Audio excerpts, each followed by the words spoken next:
My parents think you're a downgrade from my ex. I don't want to make them uncomfortable, she said after I asked why I wasn't invited to her sister's wedding. I said, I see, and let it go, packed my things, and left while she was at the wedding. A few hours later, her father called me confused. Hey viewers, before we move on to the video, please make sure to subscribe to the channel and hit the like button if you want to see more stories like this. Thanks. You never realize you're just a placeholder until the person you're holding the spot for decides to show up. For 2 years, I thought I was the hero of Sarah's story. I thought I was the guy who came in after the storm, the one who rebuilt the house, fixed the foundation, and made it safe to live in again. But looking back, I wasn't the hero. I was just the contractor. And once the renovations were done, she didn't need the guy with the tool belt anymore. She wanted the guy who threw the parties. I met Sarah at a low point in her life. She was 26, drowning in credit card debt, and emotionally shattered from a 3-year on and off relationship with a guy named Todd. Todd was a visionary. That's what she called him. In reality, Todd was a 30-year-old aspiring club promoter who borrowed money he never paid back, cheated on her constantly, and made her feel like she was lucky just to be in his orbit. When he finally dumped her for an 18-year-old Instagram model, Sarah collapsed. Enter me, Mark, the systems analyst. I was everything Todd wasn't. I was stable. I was consistent. I paid my bills on auto draft. I didn't disappear for 3 days on a networking trip to Miami. When Sarah and I started dating, she told me I was a breath of fresh air. She told me she was done with the drama, the highs and lows, the toxicity. She wanted peace, and I gave her peace. I helped her organize her finances. I co-signed on her car refi to get her interest rate down from a predatory 18% to something manageable. When she wanted to go back to school to finish her marketing degree, I covered the rent entirely so she could focus on her classes. I wasn't just a boyfriend. I was the infrastructure of her life. But there's a funny thing about peace. If you're addicted to chaos, peace starts to feel a lot like boredom. The shift happened about 6 months ago. Sarah finished her degree and landed a decent job at a PR firm. She was looking better than ever, going to the gym, dressing up, glowing with a confidence I hadn't seen when we first met. I was proud of her. I thought we were winning. Then came the comments. It started small. We'd be watching a movie, and she'd sigh. I wish we did things like that. Spontaneous things. We went to Cabo last month. I'd remind her. Yeah, but we planned it, Mark. It was on a spreadsheet. It's not the same as just going. Then it got personal. She started making subtle digs about my job. You stare at screens all day? Don't you ever want to build something? Create something. I build networks that keep hospitals running, Sarah. I'd say, trying to keep it light. She'd just roll her eyes. You know what I mean. It's just so sterile. It all came to a head the week of her sister Emily's wedding. This wedding was the event of the year for her family. Emily was marrying into a wealthy family, old money, country club types. Sarah was the maid of honor, and she was terrified of everything going wrong. She was obsessed with appearances. She wanted to prove to her extended family, and maybe to herself, that she wasn't the messy sister anymore. She had her life together. She had the job. She had the stability. I assumed I was part of that stability flex. I wanted to look the part, so I went out and dropped $600 on a tailored charcoal suit. I got a fresh haircut. I made sure my car was detailed so we'd roll up looking sharp. I was ready to be the arm candy she needed, the proof that she had graduated from guys like Todd who wore ripped jeans to funerals. 2 nights before the wedding, I walked into the living room wearing the suit. I just picked it up from the tailor. What do you think? I asked, adjusting the cuffs. Does the tie work? Sarah was sitting on the couch, her phone in her hand. Her thumb froze over the screen when she saw me. She didn't smile. She didn't say, "Wow, you look great." She looked pained. "It's fine," she said, her voice tight. She looked back down at her phone. "It's very you." "Very me? What does that mean?" "I don't know, Mark. It's safe. It's a gray suit. It's what an accountant wears." "I'm an analyst, but okay," I said, taking off the jacket. I felt the sting, but I pushed it down. She was stressed. Bridesmaidzilla stress. I let it slide. "So, what's the plan for Saturday?" "The ceremony starts at 4, so I figure we leave by 2. She didn't answer immediately. She locked her phone and placed it face down on the coffee table. A heavy silence filled the room, the kind that sucks the air out of your lungs. She picked at a loose thread on the throw pillow, refusing to meet my eyes. "Sarah? About the wedding. she started, and I saw her take a deep breath, like she was preparing to dive into cold water. I've been talking to my mom. Okay, is everything all right with Emily? Emily is fine, she said quickly. It's the guest list. It's tight. And honestly, my parents have been making some comments lately. I frowned. I actually liked her parents. Her dad, Robert, and I got along great. We watched football together. We talked about cars. I'd helped him set up his home Wi-Fi mesh system. I'd never felt any animosity from them. Comments about what? I asked, sitting down on the armchair across from her. She finally looked at me, and her eyes were filled with a strange mix of pity and annoyance. About you. And Todd. My stomach dropped. I hadn't heard that name in 2 years. Todd. Why are they talking about Todd? Because Todd was memorable, Mark, she said, her tone sharpening. He had charisma. He lit up a room. My parents, specifically my mom, they miss that energy. They think you're a great guy. Really, they do. But they think you're a bit of a safe choice. A rebound. A rebound. I repeated, the words tasting like ash. We've been living together for 2 years, Sarah. I'm not a rebound. That's how they see it, she snapped, throwing her hands up defensively. Look, I'm just telling you what they said. They think coming from Todd to you is a shift. A downgrade in personality. They think you're boring, Mark. Okay, I said it. The word hung there. Downgrade. So, she continued, her voice dropping to a harsh whisper. I don't want to put you in a position where you're uncomfortable. I don't want you sitting there all night knowing they're comparing you to him. It's going to be awkward. For my sake, and honestly for yours. I think it's better if I go alone. I sat there, frozen. The logic was absurd. If her parents thought I was boring, the solution wasn't to hide me. It was to bring me and let me be a normal, respectful partner. But the way she looked at me, like I was a stain on her otherwise perfect picture, paralyzed me. You're uninviting me, I stated flatly, to your sister's wedding, where I'm the +1 of the maid of honor. I'm protecting you, she insisted, standing up and grabbing her phone again. God, why do you have to make everything so difficult? I'm trying to spare your feelings. My mom is going to be drunk and critical, and I can't deal with managing your insecurity on top of my maid of honor duties. My insecurity. I see, I said. And I did see. I didn't see what she wanted me to see. I didn't see a protective girlfriend saving me from critical in-laws. I saw a woman who was ashamed of me. I saw a woman who had rewritten history to turn a toxic, unemployed loser into a charismatic legend, and turn the man who saved her life into a boring downgrade. Fine, I said. My voice was calm, unnervingly calm. She blinked, surprised by how easily I folded. Really? Yeah. If your parents think I'm a downgrade, I shouldn't be there. You go. Have fun. Do your duty. She let out a massive sigh of relief, her shoulders dropping. She walked over and kissed me on the cheek. It felt like a betrayal in itself. Thank you for understanding, Mark. You're really sweet.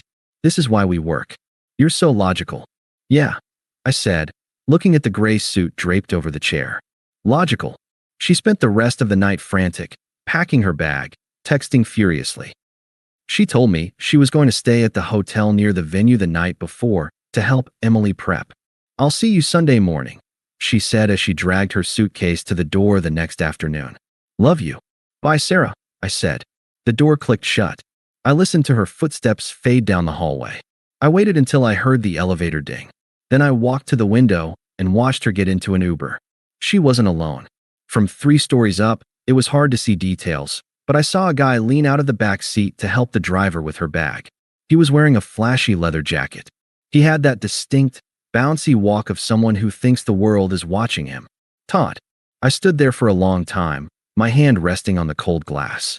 She hadn't uninvited me to protect me from her parents. She had uninvited me because she was bringing him.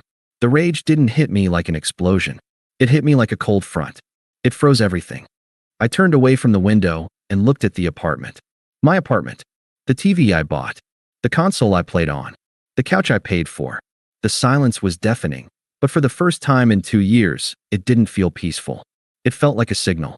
Downgrade. I whispered to the empty room. I walked into the bedroom, pulled my duffel bag out of the closet, and started opening drawers. I wasn't going to be here when she got back, and neither was the Wi-Fi password. I didn't destroy the apartment. I didn't slash her tires or cut up her clothes. That's what Todd would have done. That's what a chaotic person does. I'm an analyst. I don't create chaos. I simply remove the support structures that allow the system to function. I gave myself 2 hours. First, the essentials. I packed my clothes, my toiletries, and my documents into 3 suitcases. I cleared out the safe, passport, birth certificate, and the emergency cash stash I had contributed 90% to. Then, the tech. This was where it hurt her the most. I unplugged the 65-inch OLED TV I'd bought for our anniversary. I boxed up my PS5. I took the Sonos speakers from the living room, the bedroom, and the kitchen. But the real kill switch was the connectivity. I walked over to the corner of the living room where the fiber optic modem and the high-end mesh router sat. I paid the bill. The account was in my name. I unplugged the router, wrapped the cord neatly around the device, and shoved it into my backpack. In seconds, the apartment went from a smart home to a dumb box. The smart lights died. The thermostat went offline. Alexa went mute. The streaming services logged out. I stood in the center of the living room. It wasn't empty. Her furniture, her decorations, and her clutter were still there, but it felt hollow. It looked like what it was, a space she couldn't afford, filled with things she hadn't earned. I placed my house key on the kitchen counter. No note. No explanation. A note implies there is still a conversation to be had. Leaving the key means the conversation is over.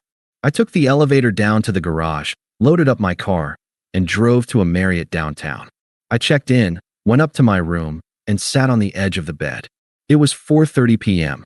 The ceremony would be starting right now. I imagined her walking down the aisle as the maid of honor, smiling that practiced smile, Todd sitting in the crowd in his cheap suit, probably already sweating through his shirt. I imagined her parents looking at him, confused, wondering where I was. I ordered a whiskey from room service and waited. The silence was heavy, but it wasn't the silence of loneliness. It was the silence of a bomb technician who had finally cut the right wire. The timer had stopped. I was safe. At 7:15 p.m., my phone buzzed on the nightstand. I looked at the screen. Robert, Sarah's dad. I let it ring 3 times. I needed to compose my voice. I needed to sound like I had no idea what was happening. I picked up. Hello. Mark. Oh, thank God.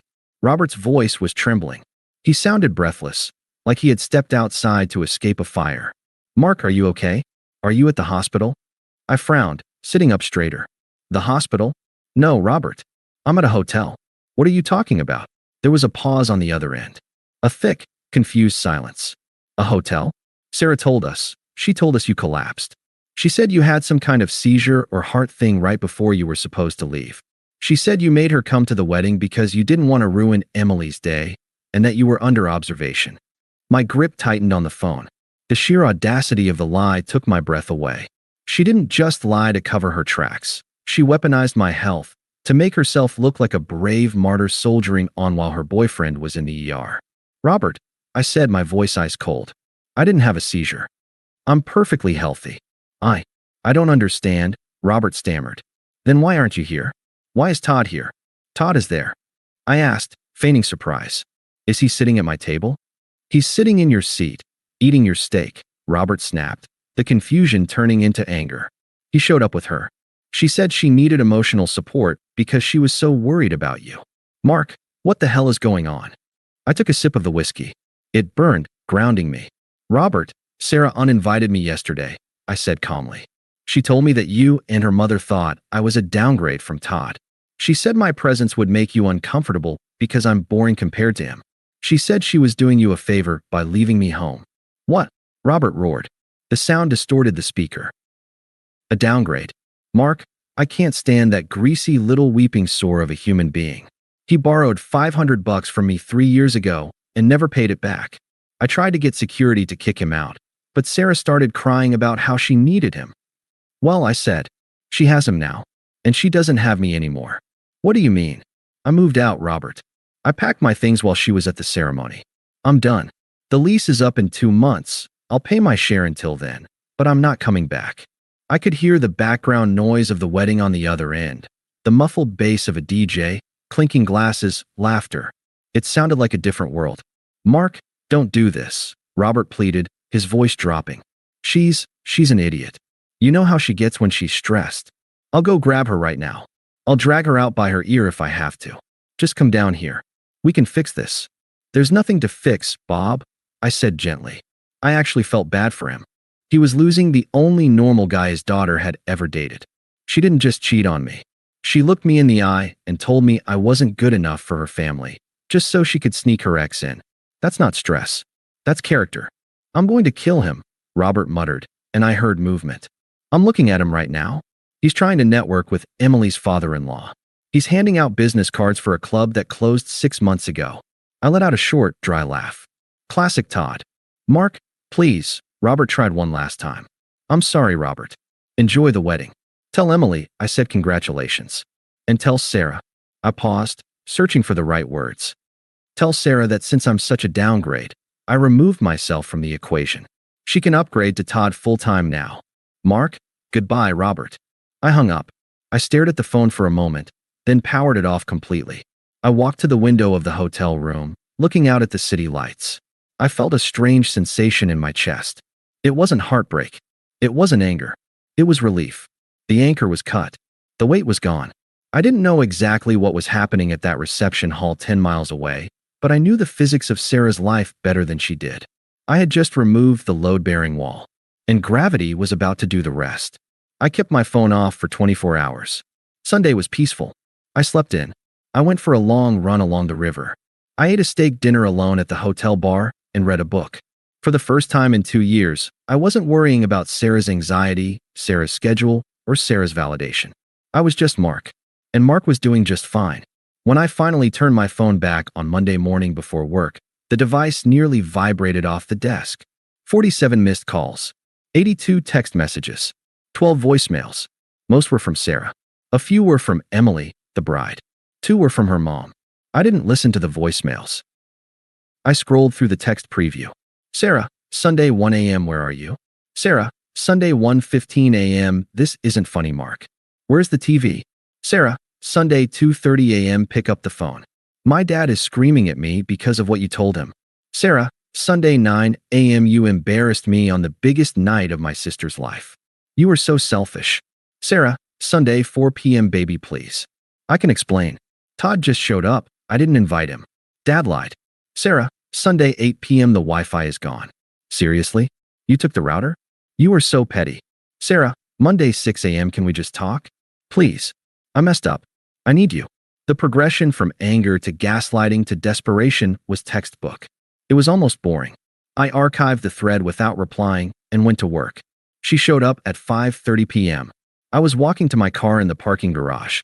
I saw her leaning against my driver's side door, arms crossed, wearing oversized sunglasses to hide what I assumed were puffy eyes. She looked smaller than usual, defeated, but when she saw me, she straightened up, and that familiar defensive spark lit up in her posture.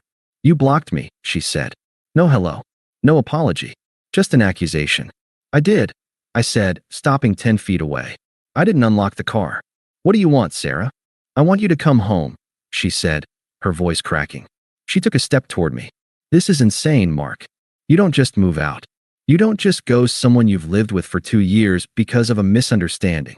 A misunderstanding, I repeated, letting the word roll around. Is that what we're calling it? You told me your parents hated me, so you could bring your ex-boyfriend to a family wedding. Then you told your father I was in the hospital having a seizure to explain my absence. Which part did I misunderstand? She flinched. The seizure lie was the smoking gun, and she knew it. She looked down at the concrete floor. I panicked, she whispered. Todd. Todd texted me Friday night. He said he was going to be in town. He said he wanted to see me, to see if there was still a spark. I just wanted closure, Mark. I wanted to prove to myself that I was over him. So you brought him as your date to prove you were over him? I asked. That's interesting logic. It was a mistake, she cried, finally taking off the sunglasses. Her eyes were red-rimmed. He was a disaster, Mark. He got drunk. He hit on Emily's new sister-in-law. He tried to get my dad to invest in some crypto scam during the toast. My dad almost punched him. It was humiliating. Karma usually is, I said. And then he left, she continued, tears spilling over. He left with one of the bridesmaids. He didn't even say goodbye to me. He just used me to get into the open bar.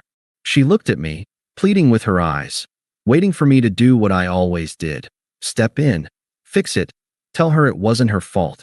and offered to make dinner. She was waiting for the contractor to come back and repair the damage. "I'm sorry that happened to you," I said. "But I'm not surprised. I know you were right," she sobbed, reaching for my hand. I stepped back. Her hand swiped at empty air. I realized it the second he started talking. "I missed you, Mark. I missed how steady you are. I missed how you make me feel safe. Please, just come home. The apartment is so quiet without you. I can't even watch TV." Because I took the TV, I reminded her. "We can buy a new TV. I don't care about the stuff. I care about us." I looked at her, really looked at her. I saw the fear in her eyes. It wasn't the fear of losing me, the man who loved her. It was the fear of losing the infrastructure. She was terrified of the silence in the apartment. She was terrified of the bills that were coming due. She was terrified of facing her parents alone. "Sarah," I said, my voice steady. "Remember what you told me Friday night? You said I was a downgrade. You said I was boring. I didn't mean it." "Yes, you did," I said. "And you were right." She blinked, confused. "What?" "I am boring compared to Todd," I said. "I pay bills. I show up on time. I don't cheat. I don't cause scenes at weddings. That is boring to people like you. You crave the highs and lows. You need the chaos to feel alive. And I'm done being the safety net you land on when the chaos drops you." "I don't want chaos," she screamed, losing composure. "I want you." "No," I said, finally unlocking my car. The beep echoed in the garage. "You want the rent paid. You want the car fixed. You want the parents off your back. You want the upgrade lifestyle without the upgrade character." I opened the door and tossed my bag onto the passenger seat. "Mark, please," she whimpered, grabbing the door handle. "My dad is furious. He said he's not speaking to me until I fix this. He loves you." "Your dad is a good man," I said. "He deserves a better son-in-law than Todd. And frankly, he deserves a better daughter than you right now." She recoiled as if I'd slapped her. "I'm going to send movers for the rest of my furniture on Saturday," I said, getting into the driver's seat. "I've already transferred the utilities out of my name. They'll shut off in 48 hours if you don't call them. Good luck with the bills, Sarah." "You can't leave me," she shrieked, banging her fist on the window as I started the engine. "I can't afford that place alone. You promised you'd take care of me." I rolled down the window just an inch. "I did take care of you," I said. "I fixed you up. I got you debt-free. I got you a degree. You're in a better place than when I found you." I put the car in reverse. "Consider it a severance package." I rolled the window up. She was screaming something else, probably an insult, probably begging, but the soundproofing on my car was excellent. I backed out, put it in drive, and drove up the ramp toward the sunlight. I checked the rearview mirror once. She was standing alone in the dark garage, small and shrinking with every yard I put between us. I turned on the radio. A classic rock song was playing. It wasn't boring. It sounded like freedom. Thanks for watching. Make sure to subscribe to the channel and hit the like button. What do you think about this story? Share it in the comments.